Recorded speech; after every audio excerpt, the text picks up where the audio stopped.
Alright. NET-113, 11.3. And this is actually the end of week 10, day 20. We started out, we mentioned standards, and I mentioned the three key things, computing devices have: memory, storage, and processor. Back in the old days, CPU. And information moves back and forth here. And also nowadays, in a lot of devices, these are combined. And then we talked about all these peripherals. And we're talking about this chapter, by the way, is all based on input, and output. And we also talk about storage being a peripheral too. And then the tie between these is some type of interface, some way for the device to communicate with the computer and back. We talked about the user interface and the user experience. User interface, user experience in dealing with the computer. So over the years, we have this standard, the standards in which we companies make processors and memory, storage, and tie together. And then we talked about we can add things to match our needs, which has really been nice in terms of computing. You can have the type of input device you need or the type of output that you need and so forth. That was a lead-in to talking about input and output and these devices. Every device is controlled by software, and so we have device drivers. And those drivers have to match the operating system. It's always good to have the manufacturer's information concerning a device when you want to install. Some devices have to have an app to function. There has to be some application on your computer to take advantage of the device. I know years ago we used to hook up scanners, and the scanner itself wouldn't do anything without some application accessing the scanner. Port speed, we have a whole a range of ports and at different speeds. Should have access to administrative counts when you're adding I/O devices, and you're adding any kind of devices. You want to, on a regular basis, update the drivers. And we talked a little bit about updates, being careful about updates. Talk a little more about that in a minute. If you're installing one device at a time, make sure it works, then do the next one. Make sure it works, then do the next one. Don't mix all this up trying to do that. Installs, I talked about installs. Sometimes they want you to put the driver in, the software, to install that first, and then the device, and sometimes the other way around. Hook the device up first, and then install the driver. You can always refer back to what the manufacturer tells you to do. So, to recap here a little bit, if you're installing a device, you got to make sure the driver matches your OS for your device. You want to look at the manufacturer first. Check the port speed for your device if you have that available, and know what needs to be installed when or connected when.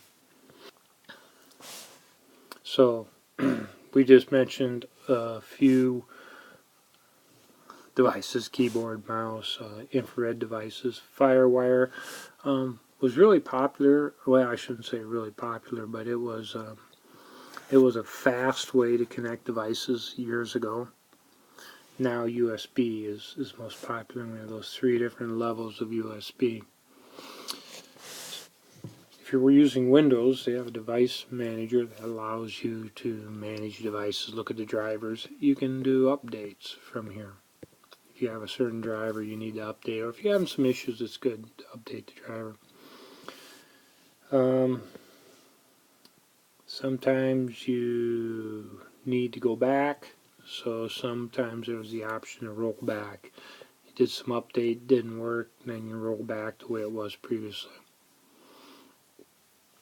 You gotta be careful about updates if they're going to make any major changes to the system. You got to make sure that update's not going to affect all your other applications that might be running. Alright, so it's way better to have a test environment to test that before you do your updates. We gave the example Kingland. They're in Clear Lake, plus I think they're in China, and they have Ames, they have a place, and so forth. But their main place is in Clear Lake. They have a similar setup in Lake Mills, so they switch over to Lake Mills, I think once a month or something, and then run out of there. Do that on a Thursday, run out of there Thursday, Friday, Saturdays. Sunday night, they switch back. While the system's running here, then they can do other updates here. And of course, this one can be kept update while it's not being used. We talked about Linux and update. One of the issues with Linux, one of the reasons it's not as widespread is there have been times where it's hard to find drivers for certain types of devices. Of course, Linux, you could write your own driver if you have the expertise to do that. Also, Linux releases and then what available apps in terms. So we talked about this in relationship to the drivers. Just about done. We talked about barcodes, reading barcodes, biometric, like a fingerprint, reading your iris of your eye, and so forth. Something you are.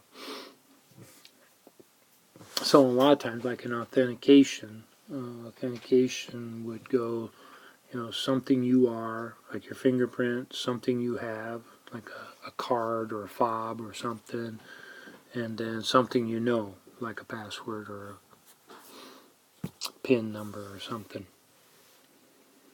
Alright, last thing here, we talked about the digital profile that's develops on students over time. There's so much information where we interact with things digitally. So we talked a little bit about Canvas, being late, turning in work late, and so forth. That digital imprint stays with Canvas also. Students just need to be aware nowadays so much of everything they do is recorded and can be retrieved at another time, whether it's at school or whether it's social media and so forth. There is a command to reboot a Linux box from command prompt if you have root access. And that's it for today. Oh, by the way, to finish up, we did take what we did in class. We took the practice chapter 7, and we retook those that wanted to chapter 6. And they did some lab work. They put their machines back together and tested them.